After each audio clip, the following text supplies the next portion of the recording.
ফিফার তত্ত্বাবধানে প্রথমবারের মতো হতে যাওয়া আসিয়ান কাপে বাংলাদেশের অংশগ্রহণ নিশ্চিত হয়েছে। ফিফা ও আয়োজকদের আনুষ্ঠানিক অনুমোদন পেয়েছে বাফুফে। এ সংক্রান্ত বিশ্ব ফুটবলের সর্বোচ্চ সংস্থা থেকে মেইল পায় ফেডারেশন। শনিবার বাফুফের কার্যনির্বাহী কমিটির সভা শেষে বিষয়টি নিশ্চিত করা হয়। ভারতের পরিবর্তে এ গ্রুপে খেলবে বাংলাদেশ। গ্রুপে বাংলাদেশের প্রতিপক্ষ স্বাগতিক ইন্দোনেশিয়া, মালয়েশিয়া ও সিঙ্গাপুর। আগামী 24 সেপ্টেম্বর থেকে 6 অক্টোবর ইন্দোনেশিয়ায় হবে টুর্নামেন্ট। আসিয়ান কাপ আমরা খেলতে যাচ্ছি এবং খেলার অনুমতি পেয়েছি। আপনারা অনেকদিন যাবত এটার অপেক্ষায় ছিলেন।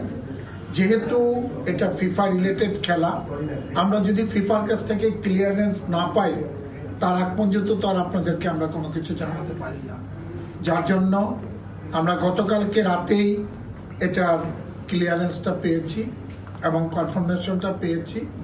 আমরাও তাদেরকে অলরেডি কনফার্মেশন দিয়েছি যে আমরা খেলবো।